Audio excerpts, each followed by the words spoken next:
Hey, welcome back, everybody. Pressing on through Genesis 25 today, near the end of the chapter, as we look at kind of the first instance of strain between Jacob and Esau. We saw yesterday in the birth narrative that there is this kind of implied competition or this kind of tension between them. And today we see it begin to play itself out. We keep in mind here the description we were given yesterday, Esau being kind of an outdoor man, a hunter, a sort of rugged individual, Jacob being a little more quiet, maybe a little more intellectual, and I think you'd have to say maybe even a little more scheming. I mean, there's a sense in which there's some of that going on in these stories. So certainly in the next one, but maybe in this one too. So verse 29 here, once when Jacob was cooking stew, Esau came in from the field and he was famished. Esau said to Jacob, "Let me eat some of that red stuff, for I'm famished." Therefore he was called Edom. Jacob said, "First, sell me your birthright." Esau said, "I'm about to die. Of what use is a birthright to me?" Jacob said, "Swear to me first." So he swore to him and sold his birthright to Jacob. Then Jacob gave Esau bread and lentil stew, and he ate and drank and rose and went his way. Thus Esau despised his birthright. So let's kind of work backwards here.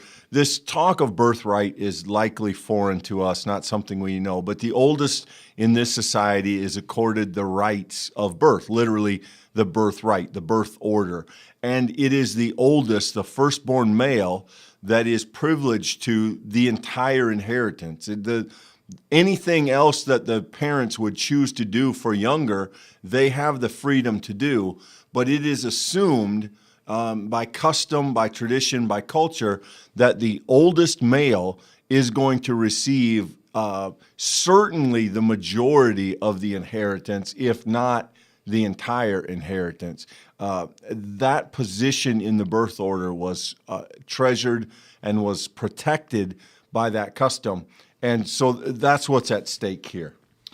Yeah, so, we've got to be careful here to not exaggerate the characters and the characterizations happening here, but there are some things that we need to see here. We've got the outdoorsman who we saw explicitly yesterday Isaac likes because of the game he brings home. Ironically, it is the outdoorsman who's hungry. He's famished. And, we even get this exaggeration, this idea that I'm going to die, which I don't think most biblical interpreters read that to be a factual statement, that he was so malnourished, he was upon death's door, but rather a sign of impatience and a sign of exaggeration, sort of this idea that in the moment of being hungry, he sort of loses his mind. His stomach is ruling instead of his head, whereas the exact opposite connotation now comes to Jacob. You use the word scheming. I think you very much do have an intentional kind of reference here, that there's a capitalization upon Jacob is capitalizing upon his brother's momentary distress. And when he calls upon his brother to pay the most extravagant price that one could pay for a bowl of food, what we end up seeing happen is the one tricks or outsmarts or maybe just straight up takes advantage of a brother's situation. And in doing so, he bends not just the family inheritance towards himself. It calls into question, quite frankly, and we'll talk about this more, it calls into question the entire plan that God has had from the beginning. It causes the reader to ask, is Jacob's scheming somehow going to put into question all of this promise language? And it makes a really interesting sort of instigation to action in this text. Yeah, I need to be way up front with my personal bias here. Jacob is a difficult character for me. He's not a character that I resonate with. He's not a character that I particularly like, but he is a fundamental character, in some ways the fundamental character of the rest of this book. And he is shrewd, he is bold, He takes risks, but they work out for him, and he certainly is not opposed to taking advantage of others. He plays a game in which he seeks to get an advantage over other people, and he does so regularly. And here we have him doing this to his brother. And there is a note of judgment in this story. It ends with this phrase, thus Esau despised his birthright. In other words, it wasn't important enough to him to refrain from doing this. And I don't want to cast aspersion on Esau unfairly, but you do have to wonder about the fact that this takes place essentially in the kitchen, not in the kitchen the way but I mean, they're in the place where the food is made. He's in a place where food is prepared, and Esau seems unwilling to wait or to put in his own effort. And in his need, his hunger, he acts from his emotional center, and he wants something. So he says, I don't care, take the birthright and give me the food. And there's a kind of earthiness to that. There's a kind of impulsiveness. On the whole, Jacob is going to be celebrated for these kind of things, but it's a little harder for me to get there. Yeah, there's a sense in which reading Jacob's stories moving forward are challenging. And, it's uncomfortable, Clint. I mean, realistically, here, verse 30, let me put this up for you. Esau says to Jacob, let me eat some of that red stuff. Commentators make the note that, Esau is not even linguistically advanced enough to call it by what it is. He just calls it by the color, right? Give me some of that stuff in the bowl. And very clearly, Jacob, who now turns the conversation immediately to, all right, let's talk about the birthright. Like, clearly these characters are being intentionally shown to have substantially different values, as we saw even set up in that sort of Genesis text that we talked about, the genesis of these two twins being born, the one who's grabbing the heel of the other, right? So we've already had these characterizations introduced in the story, but, I think, Clint, it does introduce a pattern. It also introduces the inciting action, and the scriptures are written with the point of showing us God's plan, but it's done so within the context of human drama. And the human drama here is that these brothers have now had the first act. In any sort of narrative story, you have the inciting action. The inciting action has been accomplished in this story. The birthright has been sold.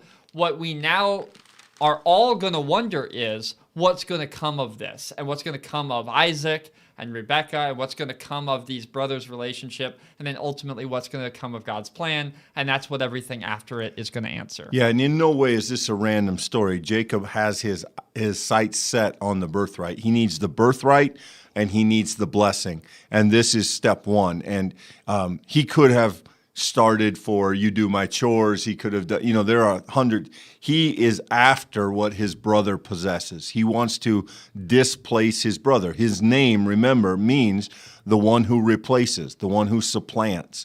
He is living that out here in their dining area, in their kitchen, and he gets that specifically from his brother. We're going to mostly just brush chapter 26. It's a fascinating chapter in that we have seen every one of these stories before, but this time they're about Isaac instead of Abraham. So Isaac goes into Gerar, and he tells people that his wife is his sister. And then the king, Abimelech, again we see, says, how have you done this? And we want you to leave, and we'll give you possessions, but you've put us at risk. And so he sends him away. And God restates the covenant that he will bless him. And then there's conflict over a well and property. And again, Isaac prevails. And again, God says, I will bless you and make you a great nation. It is amazing that these almost word for word are stories that were told about Abram. And now, to make sure that we don't miss the fact that God's covenant promise comes down and now rests on Isaac, we get them told again with Isaac as the main character, as if history is repeating itself as God continues to bless him and make of him a great nation. From a practical standpoint, we end this series of stories knowing that Isaac has even more than he had. Even what he received from Abraham has now been expanded greatly. Flocks, fields, property, wealth. He is building a massive holding, a massive estate. And that's part of the reason of these stories existing. But it is interesting. I think the scripture very much wants us to make the connection now between Isaac and Abraham. So 2 quick things towards that point, Clint. First of all, just the recognition that we said that very much Isaac in the scriptures gets very much a shortened attention span versus Abraham and some of the stories that follow. This is the point we're trying to make, that you get to this entire chapter 26, and he doesn't even get his own unique stories, right? He's getting stories that we've heard before that are mirrors or parallels of his own father's story. So it is an identification, once again, of whose promise, whose line, whose seed, whose heritage is at play here. And this is God's promise at work. And we see that reflected in the fact that Isaac is really, in many ways, reliving these stories. Another thing that we see here, I want to just put this up again quickly, is this verse 28. And this is the king of the Philistines speaking here, Abimelech. We see plainly the Lord's been with you. Let there be an oath between you and us, and let's make a covenant with you so that you'll do us no harm. It's just a reminder, once again, that where we see names in the Old Testament, some of the early the authors and the family of faith who passed this down to us had in mind more than just names. It had in mind entire people groups and alliances and nations and histories. And these stories flesh out those relationships. This is why even today, reaching into the 21st century, conflicts that exist in the area of Israel are complex because they reach back to the very genesis of the peoples, and it's embedded in the history of who they are. And, as Christians, Gentile Christians specifically, who come to texts like this, we miss some of the nuance of that. The danger, and, honestly, the thing we lack, Clint, when we miss that nuance of the text is we may not have Philistines per se in our life, but we all have those people who fit categories in our mind. And so I think there is a lesson to be learned from texts like this, that even though there are times and places where there are people who fit into some stereotype, that they still interact with God's promise. God's promise is for all, and we see these people worked into the story. Yeah, and again, these are the stories not only of individuals, but of nations, of countries, and we have to keep that in mind. And to your point, Michael, about Isaac, Isaac is a transitional character. It's interesting, if you read the covenant promise here, verse 24, and the very night the Lord appeared to Isaac and said, I'm the God of your father Abraham. Do not be afraid, for I am with you. And then listen to this. I will bless you and make your offspring numerous for my servant Abraham's sake. There is a sense as you read Isaac's stories that he's kind of a placeholder. The Genesis is about to become fascinated with Jacob. Mm-hmm. Jacob is a major player in the story. The scripture has already told us myriad details about Abraham's experience.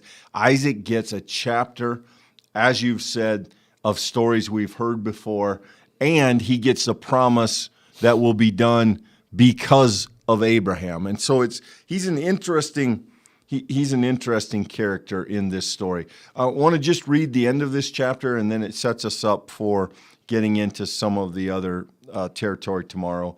When Esau was 40 years old, he married Judith, daughter of Bethuel the Hittite, and Basemath, daughter of Elon the Hittite. And they made life bitter for Isaac and Rebekah. So Esau has 2 wives that are both of the Hittites, and to this family that already has a hint of some favoritism, and perhaps we certainly know from the end of the story some division that's hinted at only so far.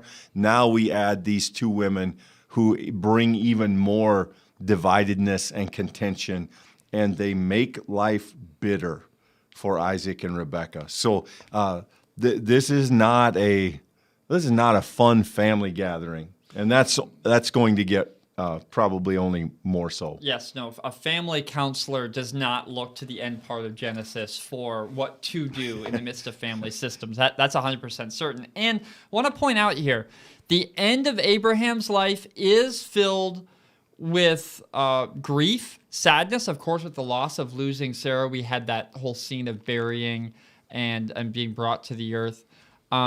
What's different about Isaac as we turn to the tomorrow and we look to this pivotal scene where in his age this major contention really takes foot, we discover that here the promise is still present, but his story doesn't end the same way that Abraham's does. So that's maybe a little hook for tomorrow. Hopefully you join us. But I find tomorrow's text, Clint, really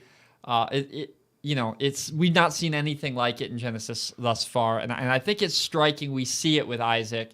He gets one chapter of really fleshing out sort of the middle part of his life, but really the meat of it comes at the end, and I think that's interesting.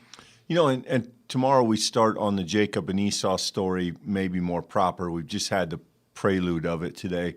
And Michael, I think, check me here, but I would say that this is one of the stories that people think they know and yet are very surprised when they get into it. Yeah. We learn it as a kind of a surface level in Sunday school and in church, but when you dig, this whole next chapter is devoted to almost a single event, and it is layers and layers deep, and it is well crafted. And I think even if it's a familiar story for you, you may find out that there's some things in it that we've not necessarily heard before. It's amazing. We're going to discover. We need to just stop so we can talk about it tomorrow. We're going to discover God picks people who we probably wouldn't pick. And that's actually good news when you turn it back on its head. Yeah. So thanks for being here today. Hope we get a chance to see you tomorrow. And have a good night.